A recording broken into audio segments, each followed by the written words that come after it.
오늘 낮에 우리는 하나님 앞에서 우리가 세상을 살아갈 때 어떻게 우리의 삶을 잘 살아서 영광 돌릴 수 있는가에 대하여 우리는 땅이 아니라 하나님의 나라를 구하고 이 세상 사람들처럼 땅에 있는 것을 얻기 위하여 싸우고 전쟁하는 것이 아니라 우리의 싸움은 영적인 싸움으로 싸워서 승리해야 한다는 말씀을 드렸습니다.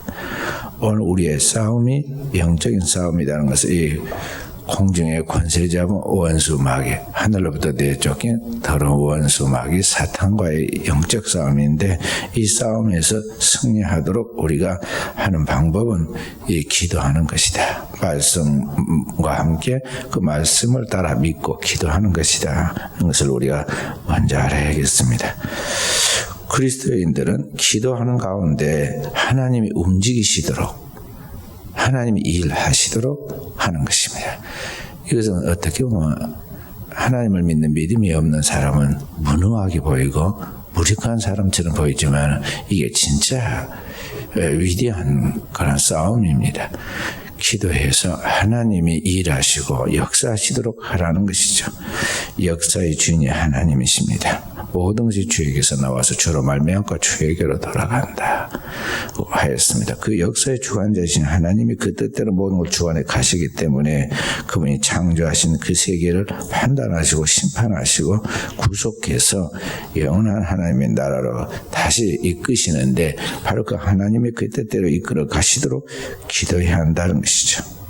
그래서 예수님이 하신 대로 해야 하는데, 자, 예수님 당대를 보시기 바랍니다. 예수님 당대가 주님이 오셨으니까 모든 만국이 주님을 맞이할 준비를 하였느냐? 택한 하나님의 백성 이스라엘 백성들이 그 왕이신 주님이 오셨을 때 그 왕의 길을 예비하며 준비하였느냐? 그렇지 않았습니다. 초대교회는 얼마나 죄악으로 어둠이 깊었던지 주님이 오셔도 그 빛을 알아보지 못했다고 그랬습니다. 예수님 당대 세상도 타락했지만 더욱 이스라엘 하나님 택한 이 선민들은 더욱 타락했습니다. 그때 하나님께서 그들을 바로 심판하셨느냐? 세상 사람들이 바로 보는 것까지 칼과 또 창으로 그들을 징계하고 그들을 심판하셨느냐? 그렇지 않았습니다. 예수님 당대에도 이 불의한 세상에 대하여 그 불의를 저지르고 있는 권력자들과 그 또한 이 세상의 권세자들을 향하여 그들을 처단하려고 하는 열심당원들이 있었습니다. 그래서 이 성경에 나와 있는 열심당원이라는 사람들은 바로 오늘 우리랑 말하면 극단주의자들이라고 볼 수 있는데, 이 극단적 독립운동을 하는 사람들인데, 그들은 가슴에다가 꼭 낫과 비슷한 그런 예리한 갈고리 같은 칼을 품고 다녔습니다. 그리고 그걸로 자기의 적들, 곧 로마인들을 만나거나 또는 그 앞잡이들을 만나게 되면 그걸로 암살을 하고 나가는 그런 것을 보게 되죠. 예수님 제자들 중에도 칼을 차가지고 예수님을 위협하는 그 무리들을 칼로 처단하는 사람을 바라보면서 예수님이 말씀하기에 내 칼을 도로 집에 꽂으라, 칼집에 꽂으라, 칼을 가지는 자 다 칼로 망하느니라 하고 말씀했어요. 그래서 이 주님께서는 절대 우리 인간의 생각처럼 복수하고 이 인간적인 방법으로 문제를 해결하려고 그렇게 하지 않도록 우리에게 가르칩니다. 심지어 불의한 자들이 모여가지고 음모하여 가서 예수 그리스도를 십자가에 처형하고 그들을 이방인의 손, 곧 이방 빌라도의 그러한 손에 빌려가지고 예수를 십자가에 처형시키죠. 그리고 그것으로 모자라서 그 사도들을 감옥에 가두고 위협하고 제자들이 복음을 전하다할 때 그들을 핍박하였습니다. 그때 제자들이 어떻게 했느냐? 12사도를 비롯한 제자들이 어떻게 했느냐? 성경이 자세하게 나오죠. 사도행전 4장 23절부터 31절에 보면 그들은 그런 고통을 받았을 때 마가에 그들이 모여있는 다락방 교회에 모여서 은밀한 중에 보시면 주님께 다 그걸 아뢰고 기도합니다. 그랬더니 결과로 모인 곳이 진동하고 그 모인 무리들에게 불 같고 바람 같은 성령이 충만하게 임재하여서 그들이 더욱 마음의 담대함을 얻고 하나님의 복음을 전했다. 그래서 하나님의 말씀이 더욱 힘이 있었다고 그랬습니다. 자, 그렇게 초대교회 성도들이 힘이 없는 것 같이 쫓겨다니고 핍박당하고 심지어는 순교당하고 그렇게 하고 밀리니까 그러면 그 불의한 세상과 불의를 저지른 사람들은 가만두었느냐? 결코 그렇지 않죠. 오늘 예수 그리스도 아기 예수를 죽이려고 하였던 그 아버지 못지않게 예수 그리스도를 십자가에 못 박았던 이 헤롯이라는 그 아들이었던 헤롯 2세는 어떻게 되었느냐? 나중에 보면 그가 무리들로부터 자신이 하나님의 영광을 가로챕니다.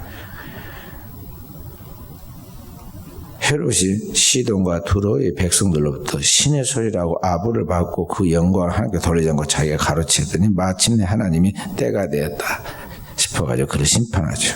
사도행전 12장 23절에 보면 헤롯이 이 영광을 하나님께 돌리지 아니하므로 주의 사자가 고치니 벌레에 먹혀 죽으니라 성경이 나오죠. 헤롯이 채우십니다. 그 어렵게 붙잡은 왕의 영광과 영화를 가지고 별짓을 다 하면서 세례요한을 죽이기도 하고 또 예수를 십자가에 못 박기도 하고 온갖 죄를 저질러서 그가 천년 만년 이 땅에 왕으로 살 것 같았지만 결국 그의 최후는 무엇이느냐? 이 작은 벌레 구더기에 먹혀서 죽었다 이 말이에요. 옛말에 사자신 충충이란 말이 있어요. 아무도 범죄할 수 없는 밀림의 사자인 사자도 그 몸속에 벌레가 들어있어서 벌레에 먹혀 죽는다 그런 말을 사자신 충충 그런데요. 마치 그와 같은 것입니다. 천하를 이제 제패하고 천하 열국의 영화를 소유하고 자기 뜻대로 마음대로 온 세상을 누리며 즐기며 살 것 같은 이 헤롯도 결국에는 성경이 말하기를 조그만 그 벌레들에게 먹혀가지고 비참하게 죽었다고 이야기하고 있어요. 역시 그 높은 로마의 그 직위와 총독의 지위와 또 로마의 장교가 되기까지 명문가에서 지식적으로 잘 자랐던 이 빌라도가 분명히 예수가 죄 없는 줄 알고 죄 없다고 선언했음에도 불구하고 사람들이 만약 그를 놓아주면 가이사의 충신이 아니니다 하고 말하는 말에 위협을 받고 우유부단한 결정을 내리게 되죠. 그리고 괴로움을 씻어버리려고 양심의 괴로움을 자기의 물로 손을 씻어서 유대인들에게 떠넘기죠.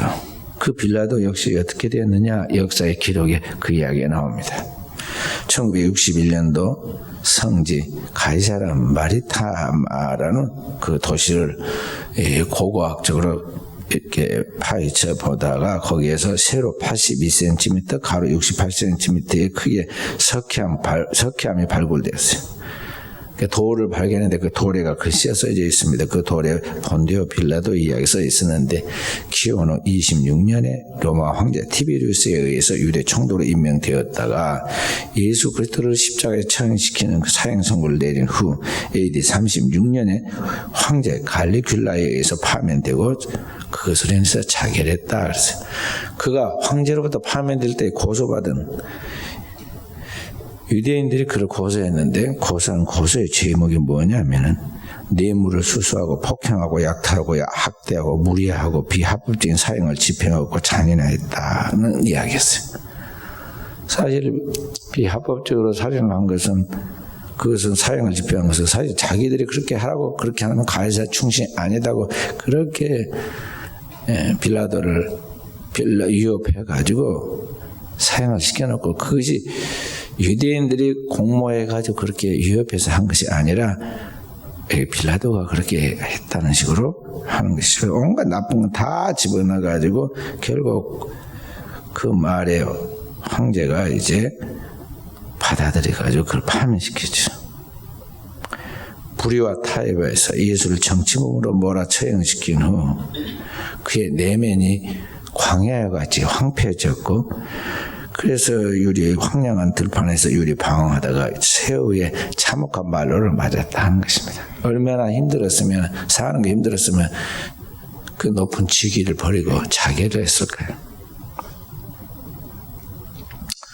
그러니까 오늘 하나님께서는 역사의 주관자이시기 때문에 하나님이 우리의 모든 삶을 다 지켜보십니다. 그리고 하나님의 때에 하나님이 높일 자를 높이고 낮출 자를 낮추고 살릴 자와 죽일 자를 구분해서 그분의 선하신 뜻대로 때로는 그의 엄하신 공의를 따라서 이 세상을 그분이 다스려 가신다는 것입니다. 그래서 우리는 이 세상 모든 나라들이 오늘 우리 자신들도 하나님 앞에서 하나님의 뜻을 따라 살려고 해야 하고 그 뜻을 따라 살아감으로 하나님 뜻이 이루어지도록 기도해서 하나님이 일하시도록 만들어야 한다는 것입니다. 그게 믿음이에요. 그 믿음이 없는 사람은 자기가 하려고 하죠. 세상을 자기가 자기 뜻대로 마음대로 하려고 자기 방식대로 살면서 결과는 뭐라 하냐면 왜 하나님은 살아계신다면서 나에게는 이런 일이 있는가 그래요. 제대로 안 믿고 꼭 그런 소리를 합니다.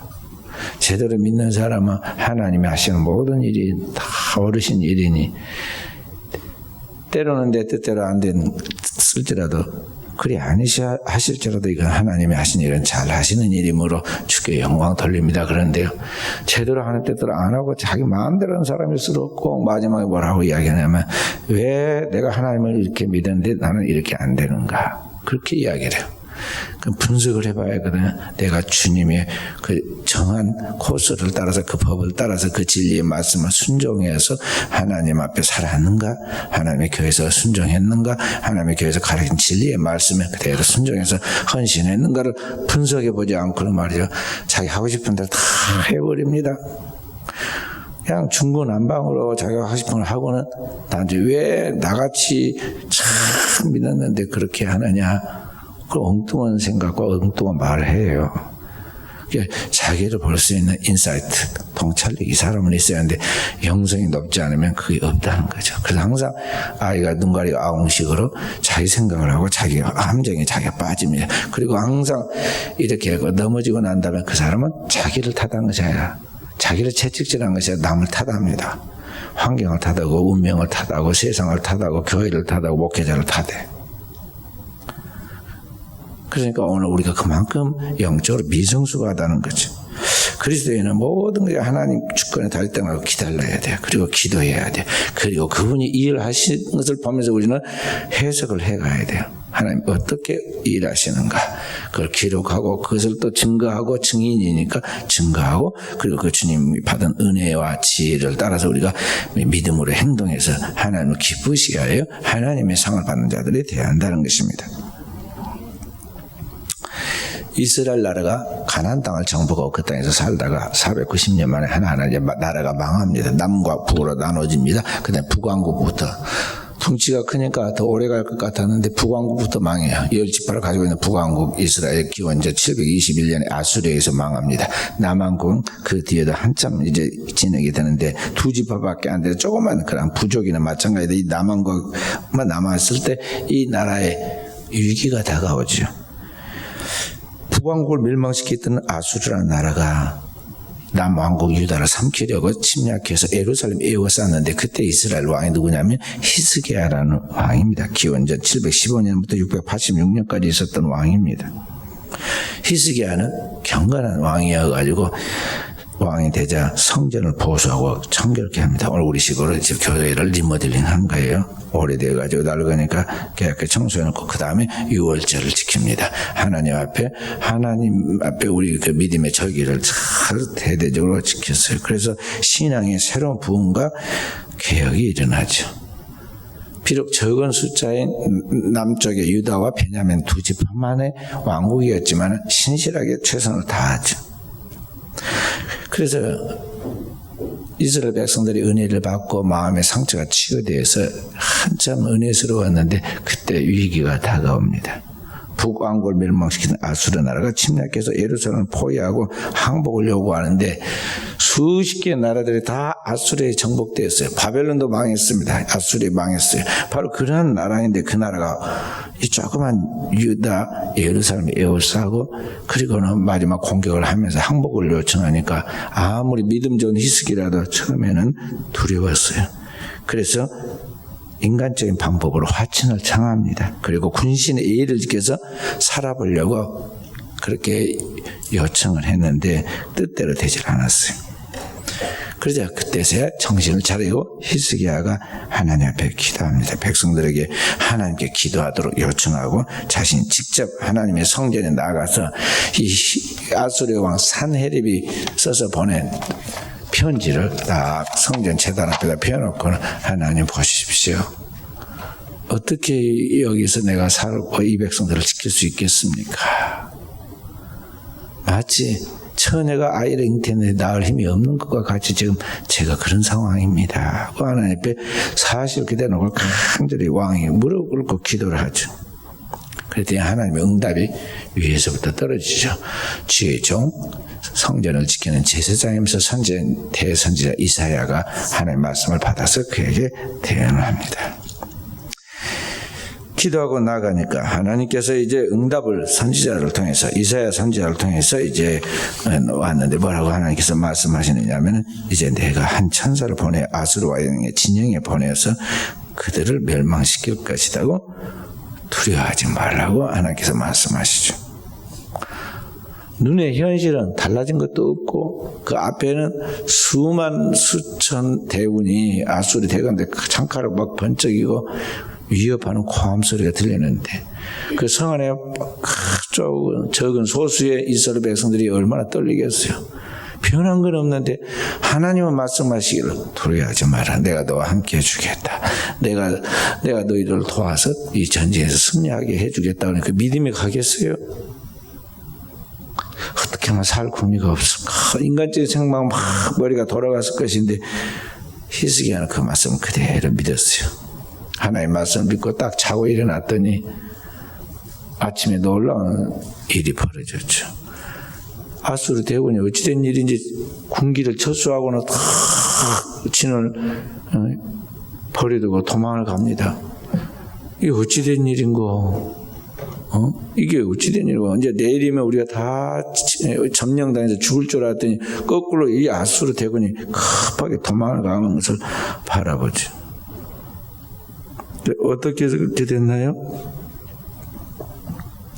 하나님께 부르짖자 하나님께서 한 영을 보내서 천사를 보내서 아수르 진에 들어가게 했는데 그 한 천사 하나가 한 명이 들어가가지고 아수르 진영에 있는 큰 용사 18만 5천 명을 내리쳐서 하룻밤에 다 죽게 만들었어요.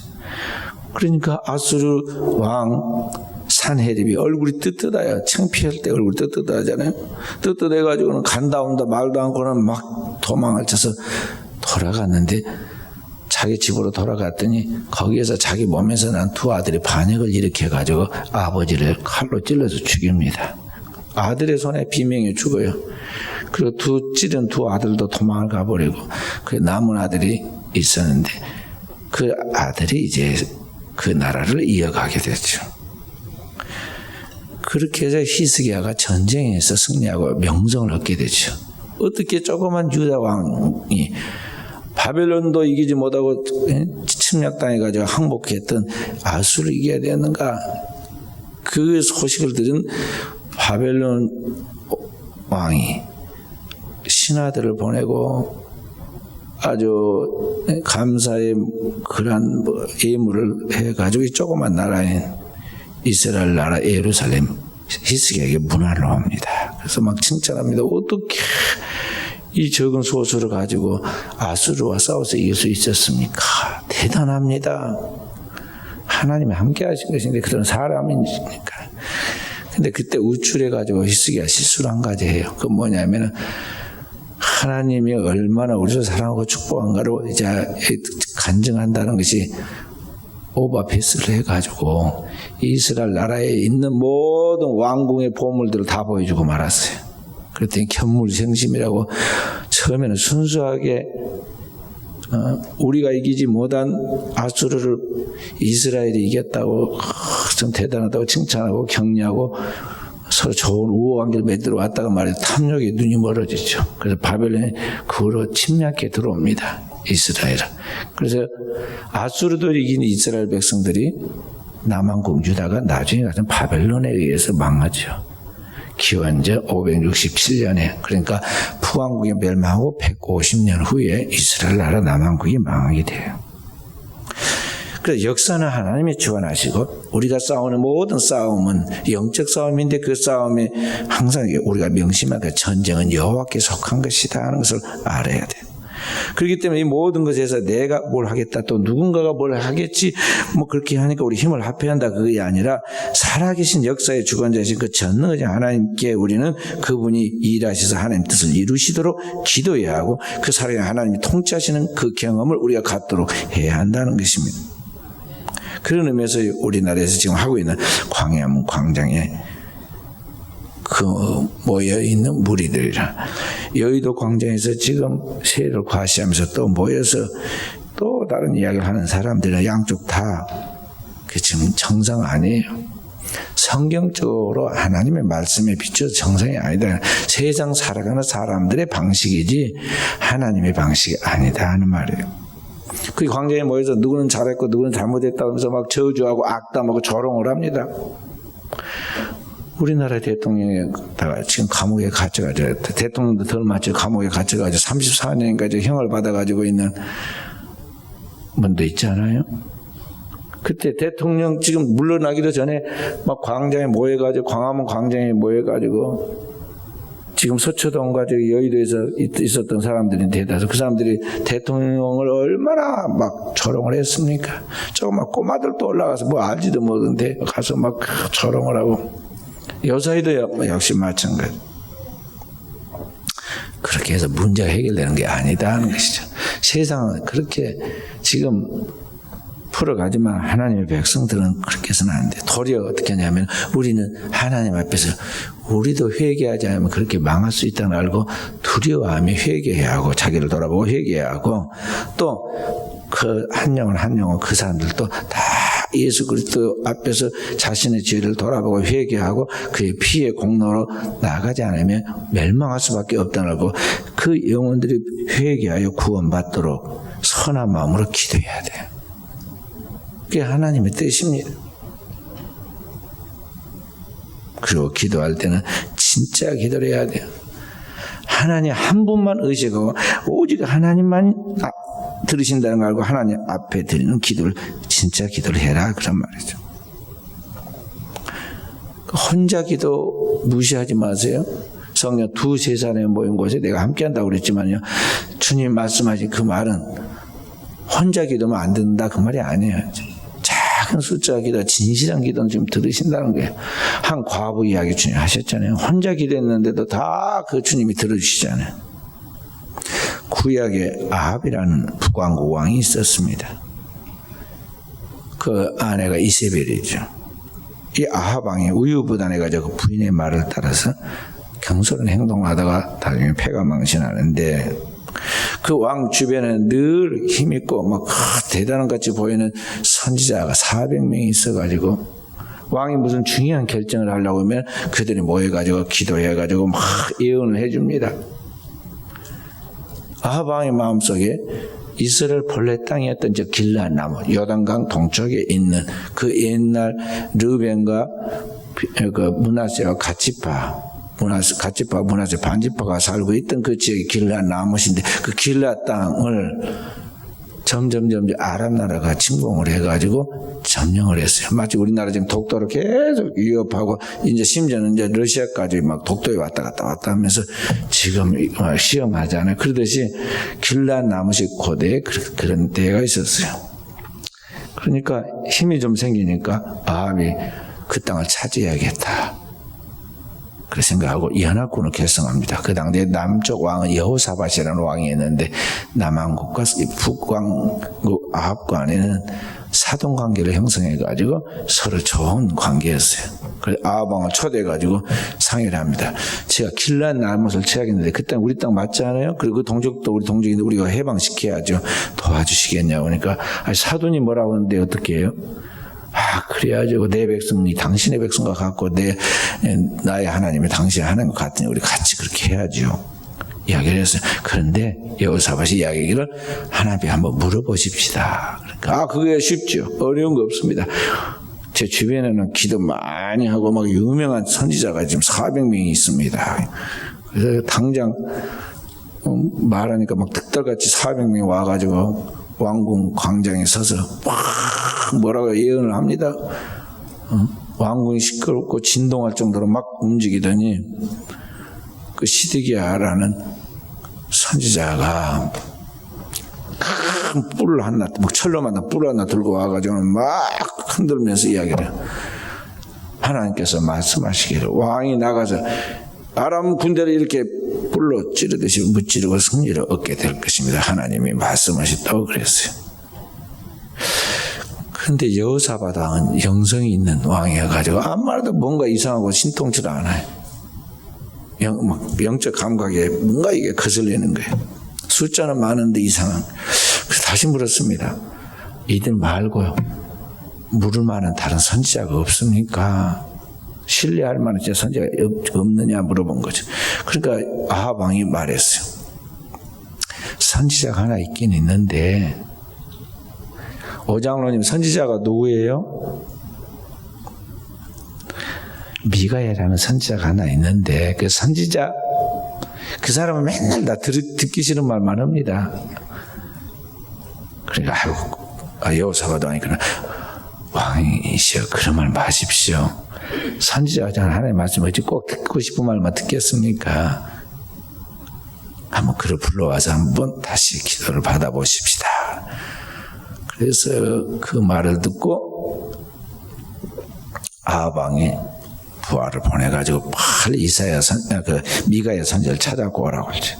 미가의 선지자는 그 많은 400명의 선지자들 곁에 있지 아니하고, 거기 왕궁에 있으면 먹을 것도 잘 먹고 편히 쉴 것인데 거기 있지 않고 어디 있는지 항상 그런 은밀하게 기도하는 사람이라 기도하는 자리에 있어서 한참 찾아가지고 데리고 왔습니다. 데리고 오면서 미리 말합니다. 이렇게 선지자들 말했으니까 왕 비유를 거스르지 말고 너도 그렇게 말해라. 그렇게 이야기합니다. 그러니까 또 들어오자마자 아합이 물어보죠. 미가야, 우리가 길랏나못에 가서 그 땅을 차지하려고 그러는데 우리가 가랴 말랴 하고 물어보죠. 그러니까 아까 부하들이 미리 입력시켜준 말도 있고 그러니까 말이죠. 형식적으로 이야기합니다. 예, 가십시오. 가시면 승리 얻을 것입니다. 신뢰할 만한 대답을 한 것이 아니라 그냥 비웃듯이 그렇게 대답을 해요.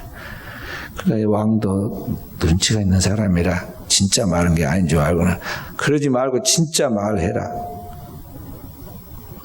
하고 이야기하니까 미가야 그때서 정식으로 자세를 갖추고 분명한 말로 말하죠. 내가 보니 하늘에 천상회의가 열리고 하나님과 그의 천사들이 들러있는데 하나님 말씀하시기를 누가 저 아합 왕을 깨워가지고 길랏나못에 가서 죽게 하겠느냐. 그러니 이 천사는 이렇게 저 천사는 저렇게 말하는데 한 영이 나와 한 천사 나와서 말하기를 내가 가서 거짓말하는 영이 되어서 그 모든 선지자들의 입에 있겠습니다. 그랬더니 하나님 말씀하시기를 네가 꾀겠고 이루리라 말씀하셨습니다. 왕이 가서 길랏나무에서 반드시 죽어서 돌아올 겁니다 하고 이야기를 합니다. 얼마나 기분이 나빴겠어요. 보십시오.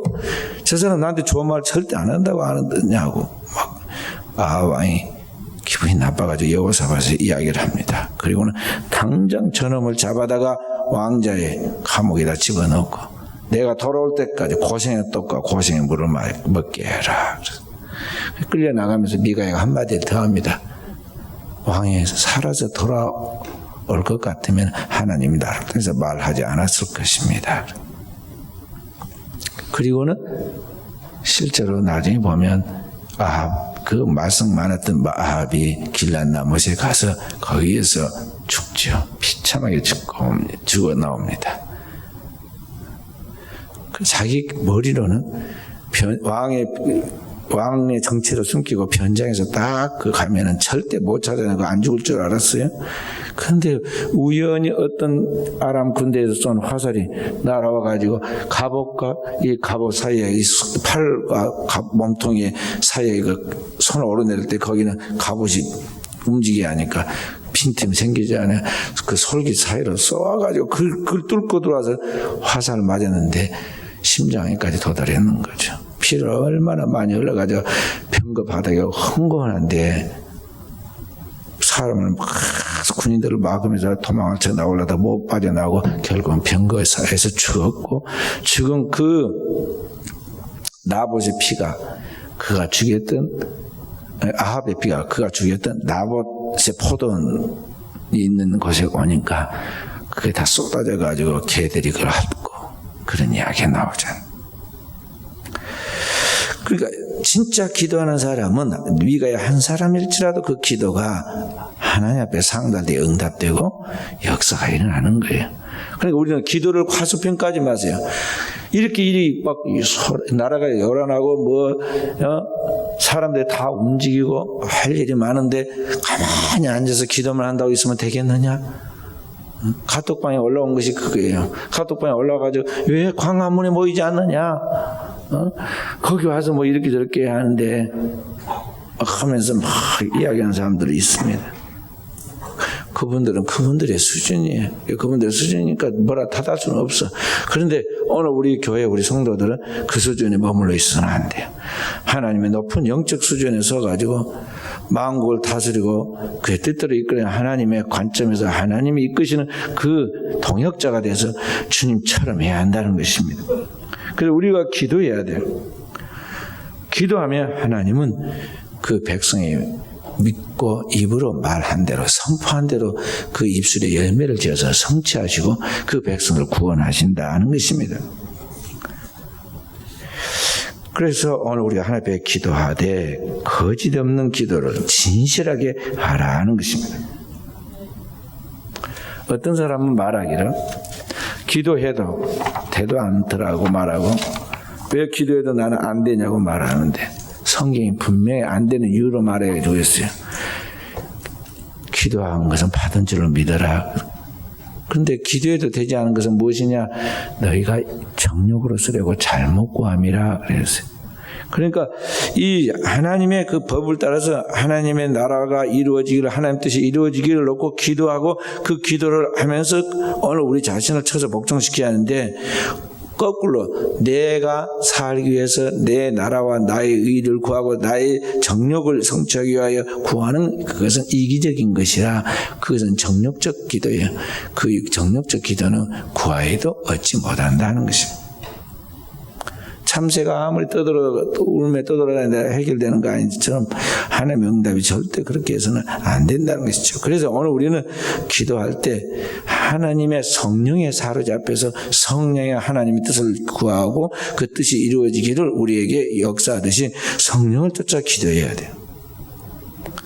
성령으로 기도하라는 거죠. 성령의 감동, 가르침, 성령의 이끌림, 인도하심을 따라서 기도해야 한다는 거죠. 그게 진짜 기도예요. 성령을 하는 기도는 시간 가는지도 몰라요. 근데 또 그 성령이 그렇게 기도를 시키더니 순간 딱 멈춥니다. 그래서 딱 시계를 보면요, 3시간이 지났고 지금 이 시간에 빨리 준비해가지고 뭘 나가든지 뭘 일을 해야만 되는 그 시간이 분명해요. 하나님 다 아시고 성령이 딱 멈출 때 멈추고 기도할 때 기도하게 하십니다. 그렇게 기도하는 성령의 기도는 하늘과 땅을 진동시키고 그 성령으로 드리는 기도는 병든 자를 낫게 하고 막혀있는 감옥 문이 열리게 되고 죽은 자가 살아나는 것입니다. 그리고 그 기도는 영원하여 자손만대 하나님의 축복을 받게 돼요. 그런 영적 사람으로 바로 서서 하나님의 제대로 된 삶을 살고 기도를 하도록 하기 위해서는 교회에서 훈련 제대로 받아야 합니다. 성경의 진리의 말씀을 따라 그 말씀으로 기름 붓고 무장된 지혜의 종 목사님을 통해서 철저하게 제자 훈련 받고 그 하나님의 말씀에 기초해서 믿음의 기도를 하고 기도하고 당장 해결될 것이다가 아니라 기도하고 인내하고 나아가면 하나님의 카이로스, 하나님의 때에 맞춰서 우리에게 응답하신다는 것입니다. 현대사회는요, 너무나 편리하게 살라고 하고 쉽게 살라고 하다 보니까 세상 만사가 얼마나 편한 거 많습니까? 근데 예수 믿는 것도 편하게 믿고 쉽게 믿으려고 그러고 쉽게 해결하려고 그래요. 기도 응답도 쉽게 받으려고 그러고 은혜도 쉽게 받으려고 그래요. 가만히 누워서요, 유튜브 보면서 여기저기 떠돌아 보면서 보면 재미도 있고 은혜도 있어요. 그래서 은혜 받았다고 하는데 내일 아침 새벽 기도는 왜 못 나올까요? 능력이 없는 거야. 그렇게 쉽게 은혜 받으려고 생각하면 안 돼요. 또 TV나 또 저기 유튜브나 뭐 그런 데 보면은 별로 뭐 지식 많아요. 뭐 양파를 어떻게 하면은 무엇이 좋고 뭐 어째 당근을 하면은 뭐가 어떻게 좋고 뭐는 어떻게 뭐가 많아. 근데 진짜 지식입니까 그게? 진짜 지식은 그런 데 안 올라와. 고급 깊은 지식들은요 책에 있고 오래된 고전적인 책들 속에 다 들어있다고. 힘든 수고를 통해서 쭉 한 권의 책을 읽고 그런 지식을 얻으려면 그런 책들은 최하 20권 정도는 읽어야 하고 그렇게 해서 지식이 생기는 거예요. 그냥 쉽게 그냥 대충 해고 그게 되는 게 아니다니까. 근데 오늘 현대인들은 너무 쉽게 그렇게 살려고 하고 신앙도 그렇게 하려고 해요. 그래서 제가 우리 중고등부 일부 예배 때 중고등부 학생들은 자꾸 검토를 합니다. 성경 읽었느냐? 하루에 3장씩 읽어라. 성경을 계속 읽고 나니 그 성경을 보고 영어 성경을 봐라. 그러면 여러분들은 공부는 장난같이 쉽게 될 수 있고 재밌게 될 수 있다. 이야기를 해주는데요. 이게 문제는 그게 성경의 말씀의 기초가 쉽게 안 들어간다는 거죠. 그러니까 이 스마트폰을 가지고 막 놀고 그런 것은 몇 시간을 가도 지루하지도 않고 그런 것들에 대해서는 지식도 많아가지고 우리 어른들보다 얼마나 잘 알고 잘 사용합니까? 그런데 그것이 자신의 인생의 결정적인 문제를 풀어가는 답을 주느냐? 그렇지 않다는 거죠. 그래서 오늘 신앙도 그러하다는 것입니다. 그래서 신앙생활 우리가 정말 정통을 해야 돼요. 하나님의 모든 진리는 하나님 말씀 속에서 나오니까 성경을 통해서 나온다는 것. 그리고 그 하나님의 진리의 말씀을 붙들고 우리가 기도할 때 은밀하게 보신 하나님이 우리에게 역사하시는데 그렇게 해서 만들어진 하나님의 자녀, 하나님의 형상과 모양으로 변화된 하나님의 자녀의 그 높은 영성에서 그 영역이 나오고 그 영성과 영역이 있는 그 사람의 믿음으로 말한 것이 다 이루어진다는 것을 알아야겠어요. 우리 교회가 이제 추수감사절에 우리 교회 신임 항종 직분자들을 임직하려고 준비하고 있어요. 임직하면서 교회 환경을 보수하고 분위기를 새롭게 만들어 가려고 지금 하고 있습니다. 다음 세대 자녀들의 백년 대계를 내다보고 교회가 신앙적으로 교육하는 수준 준비를 해가고 그 일에 부모가 동참해 갈 수 있는 좋은 분위기를 만들어 가려고 지금 준비해 가고 있는데요. 기도해야 돼요. 기도하면서 정성을 다 투자해야 합니다. 임직자들뿐만 아니라 우리 교인들이 다 함께 참여해서 나가도록 해야겠어요. 이런 것들 하나하나를 우리가 세상의 경험과 나의 지식으로만 해서는 안 되고요. 우리 교회를 가장 잘 알고 우리 교회의 미래를 이끌어 가신 분이 누구냐면 주님이세요. 주님의 성령으로 우리에게 보여주시고 인도하시는 것을 쫓아 나갈 수 있도록 우리는 우리가 할 수 있는 최선을 다해야 합니다. 기도하면서 우리 교회의 특성에 맞게 어떻게 하는 게 좋을 것인가. 모든 것은 집중력에서 나와요. 그래서 자꾸 사람들이 그 부분을 집중해서 나가다 보면 좋은 결론에 도달하고 나중에 보면 우리가 기도하고 구하고 노력한 것보다 좋은 결과가 위로부터 하나님이 은총으로 주시는 겁니다. 그래서 우리가 그렇게 해서 이 교회를 좀 새롭게 한 다음에 해가면서 이제 하나님이 어떻게 우리 교회를 통해 일하시는가 열매를 맺게 하신 걸 경험해야겠어요. 제가 가만히 보니까 우리가 너무 많이 쉬고 너무 많이 놀았어요. 그러잖아요. 우리 순천은혜교회가 지금 오래오래 제대로 일을 제대로 못하고 그렇게 기다리고 있었고 열매가 많이 없었어요. 그런데 이제 놀 때 많이 놀았지만 이제 일어나서 일해야 할 때가 왔습니다. 그래서 이왕 살다가 가는 목숨인데요. 인생인데 주를 위해 살다 주를 위해 죽고 주님 앞에 영광 돌리며 가도록 해야 돼요. 그래서 이 하나님의 백성들이 사는 방식을 따라 우리도 그렇게 이제 살아야 하는데 그러려면 시간과 에너지들을 잘 집중해서 무엇을 위하여 어떻게 살 것인가 또 그 다음에 우리에게 주어진 달란트를 어떻게 사용할 것인가 늘 우리가 잘 그래서 집중해서 지금 하나님의 일을 할 때 최선을 다해서 우리가 해보자 하는 것입니다. 결국은 하나님께서 이 땅에 있는 모든 것들은 다 소멸하고 불의 심판을 통해서 멸망하게 되고 인류의 종말이 오게 될 것입니다. 그리고 하나님이 우리에게 새 하늘과 새 땅, 새 예루살렘을 위로부터 부어주시죠. 이걸 하나님의 나라라고 말합니다.